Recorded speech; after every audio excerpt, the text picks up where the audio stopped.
Les concurrents du Roscar GT Challenge se donnaient rendez-vous en Bourgogne pour la deuxième étape de la saison 2022. Attirés par un format qui offre beaucoup de temps de roulage aux concurrents, séance d'essais libres, qualification puis de courses d'une heure, les fidèles pilotes du Roscar GT Challenge sont heureux de se retrouver quelques jours seulement après la manche d'ouverture qui s'est disputée à Manicourt. Sur une piste resurfacée, notamment dans le S des Sablières, le spectacle devrait être de la partie, d'autant plus que les essais libres se sont déroulés dans des conditions assez compliquées, avec de la pluie et même un peu de neige, de quoi tester voiture, pilote et pneumatique. J'avais envie de retrouver un peu le Roscar pour la Formule Endurance. C'est pour ça qu'on s'est engagé sur cette manche de Roscar et sûrement quelques-unes à venir. Alors je roule seul cette année, oui. J'ai un deuxième pilote qui devrait arriver, justement, c'est pour ça qu'on se met un peu dans l'endurance. Mais pour l'instant, je roule seul. Moi, ça me fait pas de mal, de toute façon, pour retrouver aussi une bonne condition physique. Parce que quand on est habitué au sprint, c'est vrai que c'est des courses de 20 minutes très agressives. Et là, on est plus sur une gestion. Et puis de retrouver un peu ces sensations, pour moi, c'est important. Nouvelle auto, on passe en R1, du coup, et donc belle évolution. On était en tête donc dans la course 1 et puis on a abandonné suite à un problème mécanique. Qui nous a fait perdre énormément de temps et ça a joué forcément sur la deuxième course. Donc la deuxième course était plutôt pas mal, on a pris une petite pénalité mais on a fini quand même troisième, c'était assez serré avec la tête. C'est vrai que c'est dommage, j'aurais préféré finir premier à la première parce que ça aurait bien lancé le championnat, voilà, faire un petit peu le buzz à la première course. Bon, hier malheureusement on a fait une petite frayeur, voilà, donc on évolue un petit peu dans les temps et du coup on prend un peu plus de risques et j'ai fait une petite faute avec une coulée d'eau au dernier virage là avant la ligne droite. Dijon, c'est un circuit que j'apprécie particulièrement. Il faut être très précis parce que c'est très rapide dans les courbes. Avec une condition changeante comme ça, on a de 1 la piste qui est très froide. De plus, la pluie, un peu de neige ce matin. On a toutes les sablières qui ont été refaites. C'est vrai que c'est surprenant parce que c'est une piste, c'est un asphalte qui a beaucoup de grip en étant mouillé. On a quasiment un grip qui est quasiment optimum, quasiment comme du slick avec du pluie. Et après on a l'autre partie, sur l'ancienne partie qui est beaucoup plus glissante. Donc c'est très délicat le passage d'un asphalte à l'autre. Afin d'aider les pilotes à dompter cette piste de Dijon, avant la séance de qualification, les équipes de Philippe Naniche et Christian Rossi, accompagnés du directeur de course Pascal Mangiapan, dispensent leur traditionnel briefing aux concurrents. Une séance de qualification à laquelle tous les pilotes engagés ce week-end vont participer, une nouveauté cette saison qui permet à chacun d'effectuer un départ depuis la position déterminée par son temps au tour. Pour la première course, la pole position au scratch et en R0 revient à Marc Vechter sur sa Renault RS01 numéro 15. Deuxième place sur la grille et pole en R1 pour Michel Mithieu sur la Porsche numéro 35 de l'équipe 911 Impact, tandis que Georges Canas partira 4e et meilleur en R2. Enfin en R3, superbe performance et pole position pour la seule GT4 du plateau, la Porsche Cayman numéro 56, pilotée par Sébastien Dezoal.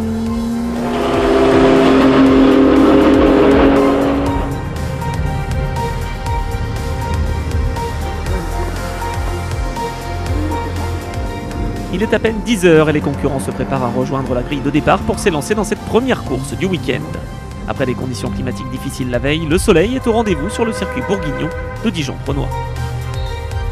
La grille est évacuée, le tour de formation peut débuter pour la vingtaine de voitures présentes. Le drapeau vert est agité, c'est parti pour 1 heure de course. Dès le départ, Rémi Kirchdorfer sur la Ferrari numéro 50 prend l'avantage sur Georges Canas pour le gain de la 4e position. Pour son retour en Roscar, Marc Vechter conserve la première place devant Mithieu et Janssen. Juste derrière, à bord de sa Porsche numéro 43, Thomas Winkler attaque fort pour remonter dans le classement. Il reprend 2 positions en 2 virages. Il est 6e derrière la Ferrari numéro 50. Maîtrise parfaite pour le Suisse Vechter qui doit tout de même se méfier de Mithieu et Winkler, revenu 4e du général. Belle entame de course également pour Fred Bessières dans la Porsche numéro 54, 7e en R1. En tête de course, la lutte fait rage pour le gain de la 3e place au général. Winkler attaque Janssen au premier freinage. Le pilote Itris Racing va prendre l'avantage au virage numéro 1.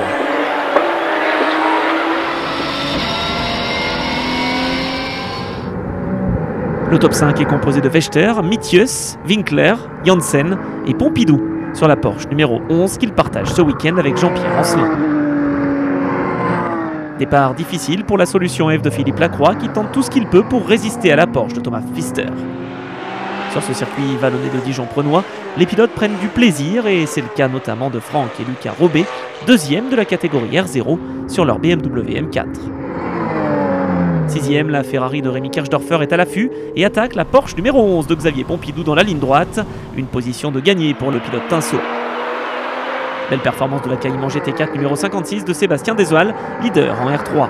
Si le leader au scratch Vechter domine, derrière lui la bataille pour la deuxième place est intense entre les Porsche de Mithius, Winkler et Janssen.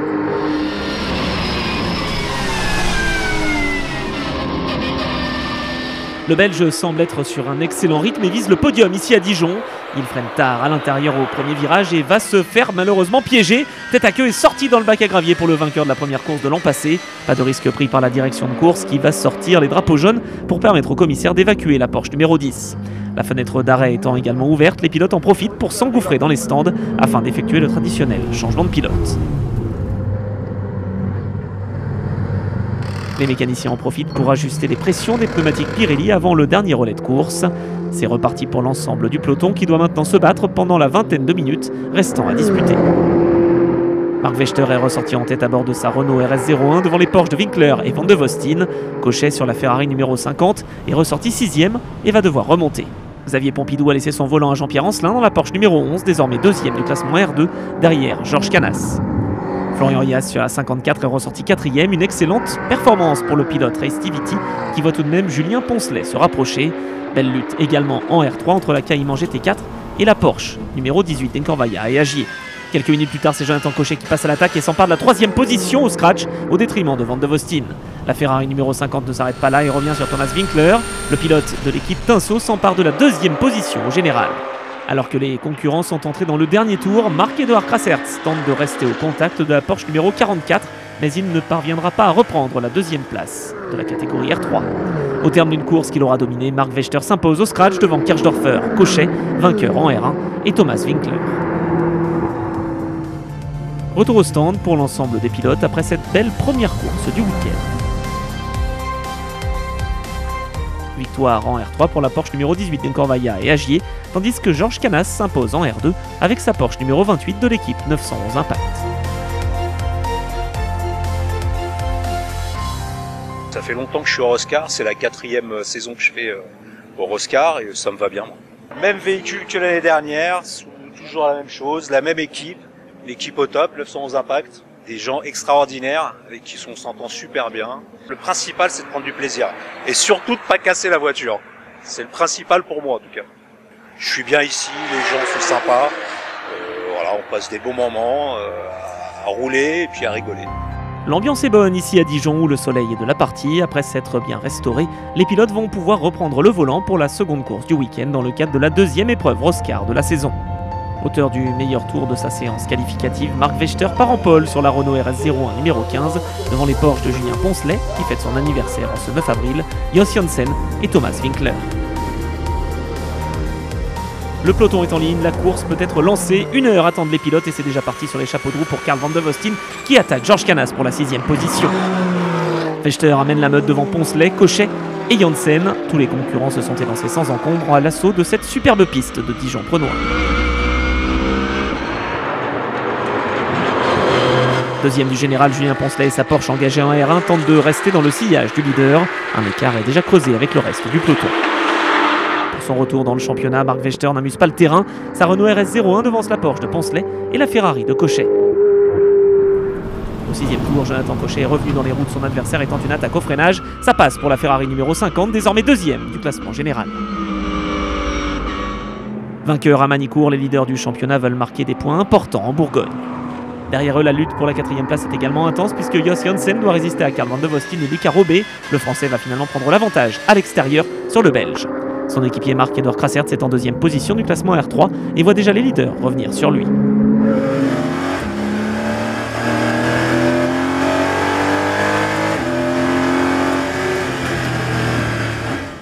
En tête de course, Marc Vechter fait cavalier seul et devance Jonathan Cochet et Julien Poncelet avant l'ouverture de la fenêtre d'arrêt au stand. Un balai d'arrêt qui est ouvert par l'équipe 911 Impact où Sébastien Desoal va prendre le relais de son équipier à bord de la Porsche Cayman GT4. Les autres concurrents suivent et entrent à leur tour, un moment décisif dans cette épreuve d'1 heure où le classement peut largement évoluer. Ça repart pour Marc Vechter, le leader, tandis que Rémi Kirchdorfer prend le relais de Jonathan Cochet dans la Ferrari numéro 50. La belle italienne reprend la piste en 3e position, juste devant la Porsche numéro 35 de Michel Mithius. Belle attaque de la part de l'un des pilotes les plus fidèles du Roscar GT Challenge, qui s'empare de la 3e position du général à moins de 15 tours de l'arrivée. En tête du classement R0 et au scratch, Marc Vechter n'est pas inquiété. Damien Roche, 2e et leader en R1, doit en revanche se méfier du retour de Michel Mithius et Jos Janssen. Attention à l'attaque de Mithius juste avant l'épingle. Le pilote Porsche devrait pouvoir monter sur la 2e marche du podium dans cette course. Oui, c'est fait. Belle manœuvre de la part du pilote 911 Impact. 6e place au scratch pour Thomas Winkler qui devance Georges Canas et la BMW numéro 14 de la famille Robé.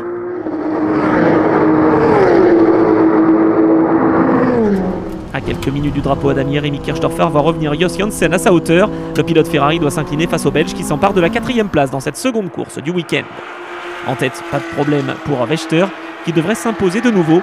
Mais pour le gain de la 2e place au scratch, rien n'est fait puisque Damien Roche s'est incliné face à Michel Mithius. Le pilote de B Autosport va devoir affronter Jos Janssen revenu dans ses roues. Le Belge va même s'emparer de la 3e place dans l'avant-dernier tour de course au détriment de Roche. Plus que quelques virages à parcourir pour le concurrent, dont la Porsche numéro 18 d'Agien Corvaia, leader en R3. Nouvelle victoire au scratch et en R0 pour Marc Vechter qui signe son retour en Roscar par une performance exemplaire. Le podium est complété par Van de Vosten, Mithius et Janssen. Les pilotes peuvent désormais revenir au stand après avoir livré un bel affrontement en piste. Victoire finale pour Vechter, Cochet et Kirchdorfer s'imposent en R1, Canas en R2 et Agien Corvaia en R3 sur leur Porsche numéro 18.